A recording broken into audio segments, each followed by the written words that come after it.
मैं नीलेश कुमार स्वागत करता हूँ अपने YouTube channel target Bihar board history में। अगर आप 2026 में मैट्रिक एग्जाम देने वाले हैं, तो ये क्लास आपके लिए बहुत ही महत्वपूर्ण है, क्योंकि हम आपके लिए इतिहास विषय का पहला चैप्टर जो कि यूरोप में राष्ट्रवाद है, इससे टॉप 20 क्वेश्चंस आपके लिए लेकर के आ गया हूँ, जो आपके एग्जाम में 100% लड़ने का चांस है, यानी आने का चांस है। तो हमारे साथ बने रहें और जुड़े रहें। तो हम आज के इस क्लास में 20 प्लस ऑब्जेक्टिव करने वाले हैं, जो कि आपके एग्जाम में रामबाण साबित होगी। तो पहला प्रश्न है कि सेडेवा का युद्ध किन दो देशों के बीच हुआ था? ऑप्शन ए इंग्लैंड और प्रूसिया, बी में है फ्रांस और प्रूसिया, और सी में है इंग्लैंड और रूस, और डी में है रूस और प्रूसिया। इसका सही उत्तर होगा फ्रांस और प्रूसिया। ध्यान रखेंगे आप, कोई दिक्कत, इसका ऑप्शन बी होगा। ओके, कह रहा है कि हंगरी की राजधानी है, हंगरी की राजधानी है। ऑप्शन ए में है आपका पेरिस, बी में है म्यांमार, और सी में है ढाका, और डी में इनमें से कोई नहीं। आप फटाफट इसका आंसर बताएं, क्योंकि हमने सब करवा दिया हुआ है, प्लेलिस्ट में ऐड है सारा क्लास, ठीक है ना। वहां से आप जाकर के देख सकते हैं पूरा प्लेलिस्ट। देखिए यहाँ पे हंगरी की राजधानी कहाँ है, तो बुडापेस्ट, जो कि ऑप्शन में नहीं है। बुडापेस्ट जब ऑप्शन में नहीं है तो क्या होगा, इनमें से कोई नहीं। मैं बता देना चाहूंगा, ये पेरिस जो है फ्रांस की राजधानी है, ठीक है, और ढाका जो है बांग्लादेश की राजधानी है। बांग्लादेश सही से नहीं लिखा पा रहा, थोड़ा मैनेज करेंगे। और ये है म्यांमार, म्यांमार ये खुद राज्य है। क्या है म्यांमार, राज्य, तो ऑप्शन में होगा ही नहीं, कोई दिक्कत। यानी म्यांमार का है नेपेताओ, नेपेताओ, कोई दिक्कत। 4 नंबर कह रहा है कि पोलैंड में आंदोलन कब हुआ था? ऑप्शन ए 1871, 1870 बी में है, और सी में 1815, और डी में 1863। इसका सही उत्तर जो होगा 1863 होगा। यानी पोलैंड में आंदोलन 1800 कब हुआ था, 63 में। नंबर 5 कह रहा है कि एड्रियनोपोल की संधि किस वर्ष हुई थी? यानी एड्रियनोपोल की संधि किस वर्ष हुई थी? ऑप्शन ए 1829, बी में 1870, सी में 1836, और डी में 1863। तो इसका सही उत्तर क्या होगा, 1829। यानी एड्रियनोपोल की संधि जो है 1829 में हुई थी। 6 नंबर, इटली का एकीकरण कब हुआ था? ऑप्शन है 1829, बी में 1870, और डी में 1871, सॉरी सी में 1871, और डी में 1863। तो इसका सही उत्तर जो है होगा 1871। यानी इटली का एकीकरण जो है 1871 में हुआ था। देखेंगे 7 नंबर, फ्रैंकफर्ट की संधि कब हुई थी? 1829, या बी में 1870, सी में 1871, और डी में 1863। लेकिन इसका सही उत्तर होगा 1871। फ्रैंकफर्ट की संधि भी 1871 में हुई थी। अभी मैंने पीछे बताया कि इटली का एकीकरण कब हुआ था, तो 1871। दोनों आप ध्यान में रखेंगे। देखेंगे आगे अब आप। नंबर 8 कह रहा है कि मेटरनिख का पतन हुआ, कब हुआ था पतन भाई साहब, आप बताएंगे। मेटरनिख का पतन जो है 1800 कब हुआ था, 48 में। इसका सही उत्तर क्या होगा, 1848। प्रश्न 9 नंबर कि विक्टर एमेनुअल क्या था? विक्टर एमेनुअल क्या था, ध्यान देंगे आप।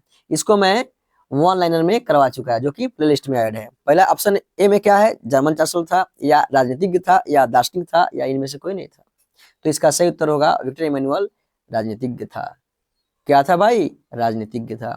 देखेंगे 10 नंबर, विस्मार्क क्या था? Option A German chancellor, B राजनीतिज्ञ, सी दार्शनिक, और डी इनमें से कोई नहीं। इसका सही उत्तर क्या होगा, तो इसका सही उत्तर होगा ये एक जर्मन चांसलर था। ध्यान रखेंगे, कोई दिक्कत। 11 नंबर प्रश्न क्या है कि हिगेल क्या था? आप कमेंट में बताएंगे जरूर, ठीक है। फटाफट बताइए, चूंकि आपको अंदाजा लग गया होगा। इसको मैं ऐसे ही बताया था हूँ। ये क्या था, दार्शनिक था। क्या था, दार्शनिक। हिगेल क्या था, तो दार्शनिक था। 12 क्या कह रहा है कि इटली और जर्मनी वर्तमान में किस महादेश के अंतर्गत आते हैं? ऑप्शन ए उत्तरी अमेरिका, ऑप्शन बी दक्षिण America, option C Europe, option D में से कोई नहीं। इसका सही उत्तर होगा यूरोप। यानी इटली और जर्मनी अभी वर्तमान में किस महादेश में आते हैं, तो यूरोप में। ध्यान रखेंगे आप इसका। प्रश्न कह रहा है 13 नंबर कि फ्रांस में किस शासक वंश की पुनर्स्थापना वियना कांग्रेस द्वारा की गई थी? किस कांग्रेस द्वारा, तो वियना कांग्रेस द्वारा की गई थी। इसका सही उत्तर क्या होगा, तो इसका सही उत्तर जो होगा बुर्बो वंश होगा। कौन वंश, बुर्बो वंश, ठीक है। पूछा जाएगा कि फ्रांस में किस शासक वंश की पुनर्स्थापना वियना कांग्रेस के द्वारा की गई थी? इसका सही आंसर क्या होगा, बुर्बो वंश। नंबर 14 कह रहा है कि मेजनी का संबंध किस संगठन से था? मेजनी का संबंध किस संगठन से था? तो आपका सही उत्तर होना चाहिए मेजनी का संबंध जो था कार्बोनरी से था। किससे था, कार्बोनरी से। कोई दिक्कत। देखेंगे आगे। नंबर 15 कह रहा है कि इटली और जर्मनी के एकीकरण के विरुद्ध निम्न में से कौन था? मतलब इटली और जर्मनी के एकीकरण जब हो रहा था, उसके विरुद्ध कौन था भाई साहब?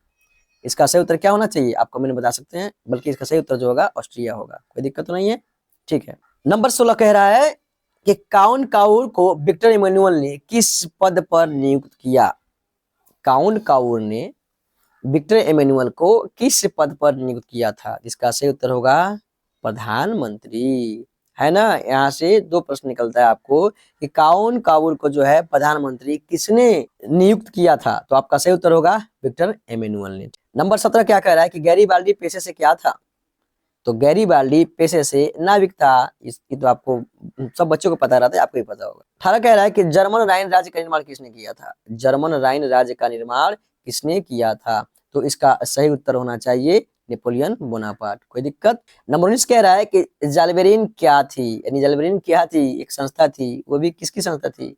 तो व्यापारियों की संस्था थी, ध्यान रखेंगे आप। कोई दिक्कत? नंबर 20 कह रहा है कि रक्त एवं लौह की नीति का अवलंबन किसने किया था? रक्त एवं लौह की नीति का अवलंबन किसने किया था? तो बिस्मार्क ने किया था, ध्यान रखेंगे आप, बिस्मार्क ने किया था। 21 कह रहा है कि यूरोप वासियों के लिए किस देश का साहित्य एवं ज्ञान विज्ञान प्रेरणा स्रोत रहा? यानी यूरोप वासियों के लिए, किसके लिए? यूरोप वासियों के लिए यूनान का। किसका? यूनान का, ध्यान रखेंगे आप। अब लास्ट प्रश्न देखेंगे आप। 22 नंबर कह रहा है कि 1829 ईस्वी की एड्रियानोपुल की संधि किस देश के साथ हुई थी?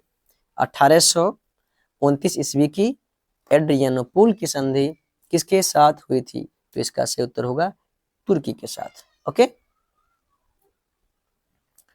आप 22 में कितना सही उत्तर दिए हैं आप कमेंट में जरूर बताइएगा, और आप कहां से ये क्लास कर रहे हैं, किस जगह से कर रहे हैं, वहां का नाम भी जरूर लिखेंगे अपना नाम के साथ। ओके, मिलते हैं अगले क्लास में। जय हिंद।